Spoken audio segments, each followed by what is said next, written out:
Welcome everyone. Madrasah service commission 7th SLST TET and mains exam result সংক্রান্ত এই মুহূর্তের big breaking এবং super exclusive update এবং বিরাট খুশির খবর শেয়ার করব। ইতিমধ্যে কিন্তু মাদ্রাসা সার্ভিস কমিশন আজকে ফাইনাল আনসার কি প্রকাশ করে দিয়েছে। অধীর অগ্রে তোমরা সকলে অপেক্ষা করছিলে এক বছর ধরে যে কবে ফাইনাল আনসার কি আসবে, কারণ এর আগে আমরা দেখেছিলাম যে এর আগে কিন্তু মডেল আনসার কি বেরিয়েছিল, তারপরে চ্যালেঞ্জ করেছিলে তোমরা সকলে এবং অধীর আগ্রহে অপেক্ষা করছিলে কবে রেজাল্ট বেরোবে। এবং কিছুদিন আগেও কিন্তু সংবাদপত্রে প্রকাশিত হয়েছিল যে ডিসেম্বরের মধ্যে কিন্তু রেজাল্ট বেরিয়ে যাবে এবং ফাইনালি কিন্তু অপেক্ষার অবসান, রেজাল্ট বের হচ্ছে। মাদ্রাসা সার্ভিস কমিশনের রেজাল্ট বের হচ্ছে, বিস্তারিত তথ্য শেয়ার করব। তার আগে বলছি, যারা আমাদের চ্যানেলে নতুন ভিডিও দেখছো এখনই সাবস্ক্রাইব করো, পাশে থাকা বেল আইকনটি প্রেস করো এবং ভিডিওটি প্রচুর প্রচুর প্রচুর শেয়ার করো। তো এই মুহূর্তের যে বিগ ব্রেকিং এবং সুপার এক্সক্লুসিভ আপডেট, অবশেষে অপেক্ষার অবসান প্রকাশিত হলো। Madrasah service commission 7th SLST TET এবং যে মেইনস এক্সাম রয়েছে 9, 10 এবং 11, 12 সকল কিন্তু সমস্ত পরীক্ষার ফাইনাল আনসার কি কিন্তু প্রকাশ হয়ে গেল এবং রেজাল্ট কবে দিবে, ঠিক আছে। তার আগে ফাইনাল আনসার কিভাবে তোমরা চেক করবে দেখে দিচ্ছি। তো মাদ্রাসা সার্ভিস কমিশনের আনসার কি রেজাল্ট সবকিছু তোমরা অফিসিয়াল ওয়েবসাইটেই দেখতে পারবে। হ্যাঁ, WBMSC।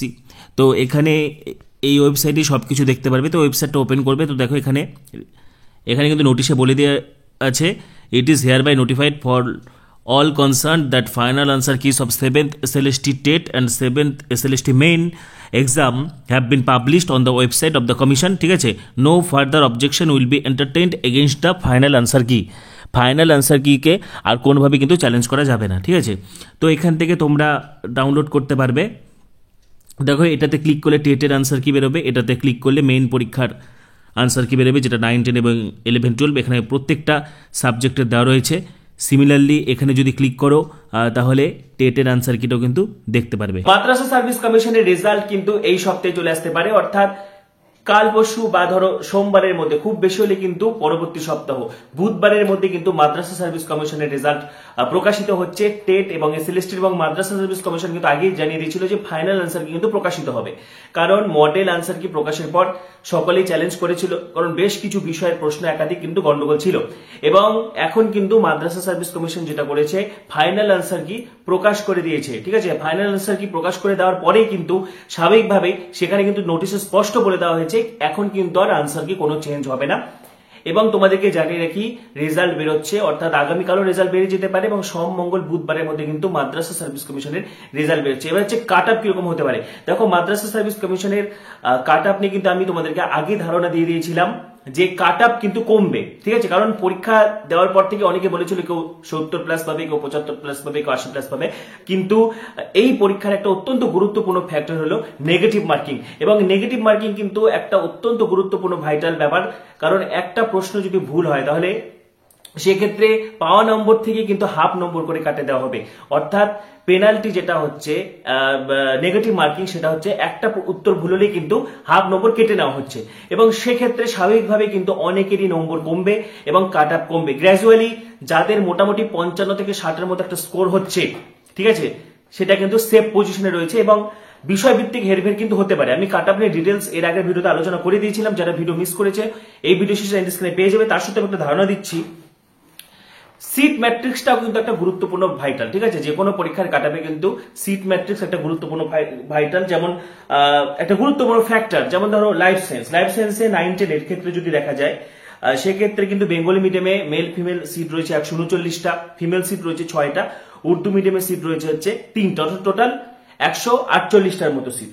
এবার কি 1.5 গুণকে ডাকা হবে, অর্থাৎ 148-এর 1.5 গুণ মোটামুটি 222 জন, অর্থাৎ ধরে নিচ্ছি 230 জনকে ডাকা হবে, ঠিক আছে।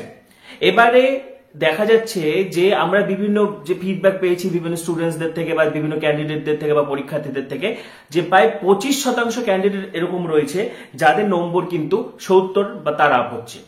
অর্থাৎ যদি ধরো 230 জনকে ডাকে তাহলে মোটামুটি ওই 70-এর ঘরে নাম্বার পেয়েছে এরকম খুব বেশি হলে 40 থেকে 50 জন হবে। তো গ্র্যাজুয়ালি যাদের স্কোর 55 থেকে 60-এর মধ্যে হচ্ছে, একটা কিন্তু সেফ পজিশনে রয়েছে।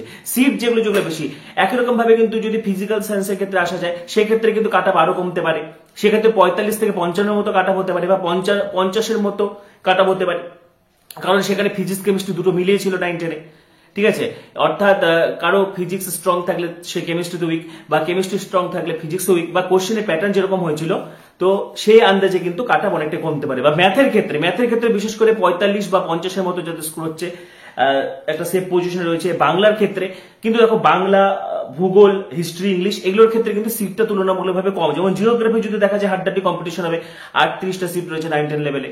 তো সেক্ষেত্রে কিন্তু মোটামুটি যাদের 65 আপ হচ্ছে বা 70-এর কাছাকাছি নম্বর হচ্ছে তারা কিন্তু সেফ পজিশনে রয়েছে। বাংলার ক্ষেত্রে যাদের 60-এর আশেপাশে হচ্ছে, ইংলিশের ক্ষেত্রে যাদের 60-এর আশেপাশে হচ্ছে।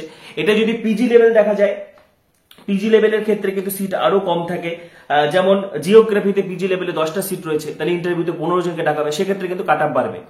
যদিও একাধিক পিজি বিষয়ের প্রশ্নপত্রে কঠিন হয়েছে, কিন্তু মোট কথা যেটা ওভারঅল যদি বলা যায় যাদের স্কোর মোটামুটি 55-র কাছে আছে বা 55 থেকে 60-এর মধ্যে হচ্ছে একটা সেফ পজিশনে রয়েছে।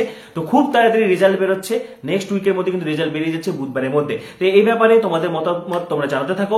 পাশাপাশি পরবর্তী ভিডিওগুলির জন্য এখনই সাবস্ক্রাইব করো, পাশে থাকা বেল আইকনটি প্রেস করো, ভিডিওটি প্রচুর শেয়ার করে দাও। সবাইকে অসংখ্য ধন্যবাদ।